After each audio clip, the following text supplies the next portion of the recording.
Hello everyone, my name is Maureen Rose Bibiswelan from ISPSC Main Campus, taking the course Bachelor of Science in Midwifery. So today I'm going to perform newborn care. So nurumar ni baby, i-dry tayo suna within 30 seconds. Umuna yung head, body, and the lower extremities. After that, ipatong tayo suna yung chest ni mother, ikan iti bonnet,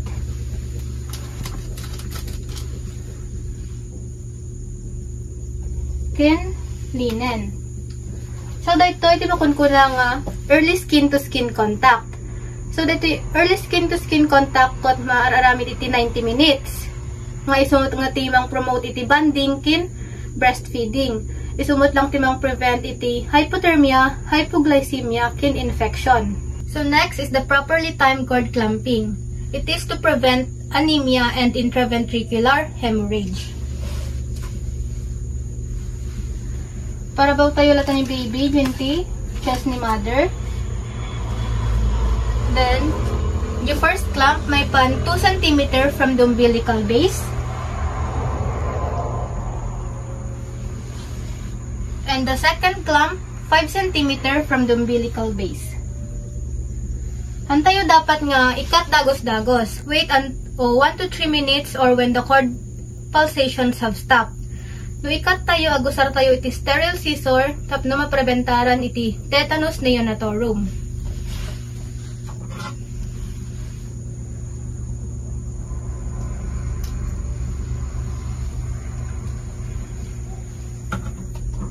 So, dahito yan iti makunkun na nga umbilical stump. Numalpas nga makat di jay umbilical cord ni baby, isupli tayo suna iti prone position. Then, ag-administer tayo kini mother iti 10 IU of oxytocin, tapno ag-construct di jay uterus na kin mapreventaran iti postpartum hemorrhage. So, clean the area with a wet cotton balls.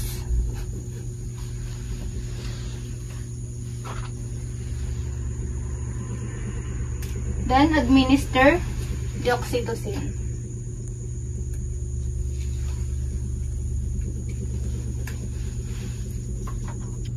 Malpas nga ma-administeran ni mother iti oxytocin, mabalinsunan nga health teaching.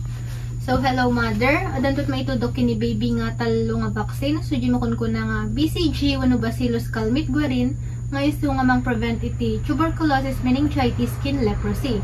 Tas di hepatitis B, mang prevent iti hepatitis, wano infection ti liver, tapos di vitamin K, mang promote iti bleeding, tapnohan nga agklag di jay dara ni baby. Then, jay breastfeeding mother, for 0 to 6 months, dapat kat exclusive breastfeeding laang.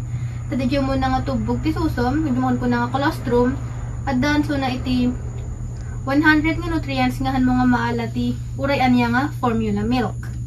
So, after tayo nga i-health teaching ni mother, mabalin tayo nga laan ni baby, tapnong alaan jay kilos kin anthropometric measurement na. So, hello mother, alaak pa ni baby, tapno alaak jay weight kin anthropometric measurement na.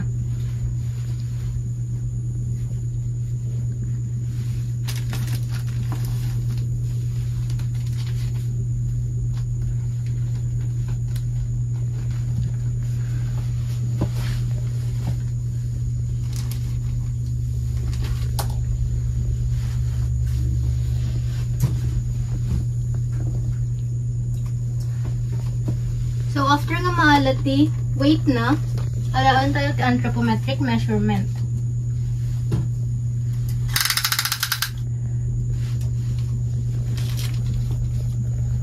So, umuna, head circumference.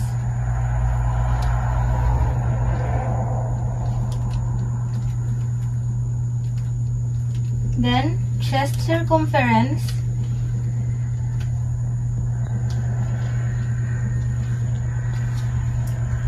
Abdomen circumference,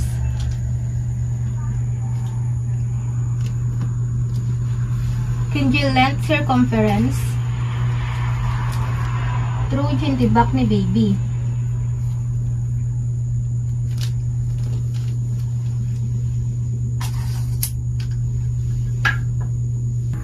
So, after nga maalad siya anthropometric measurement ni baby, Next nga i-apply kat dijay erythromycin.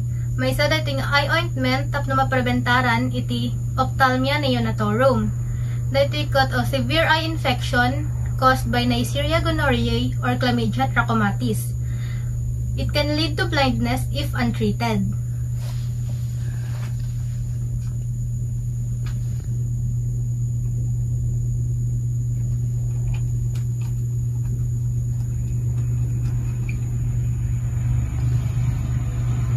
So next, i-administer tayo ang dagujay talo nga vaccines.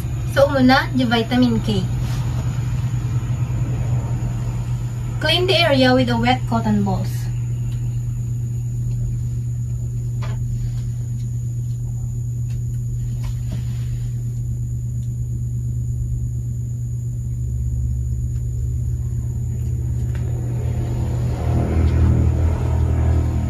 Next, jay hepatitis B. Clean the area with the wet cotton balls.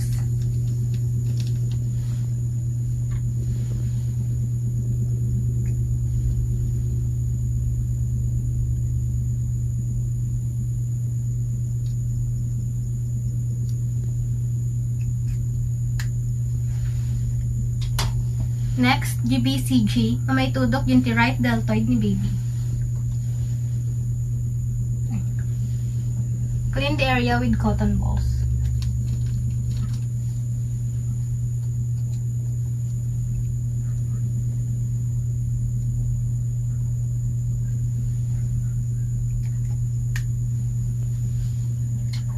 After mo ma-administer the vaccines, isublitay mo lang ni baby yung chest ni mother in a prone position.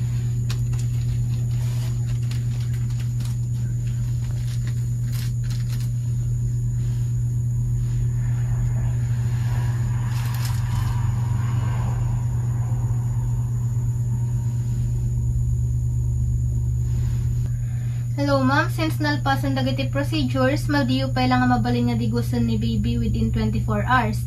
Kin mabalin kay tumutlang nan nga ma-transfer jay INT designated room yo.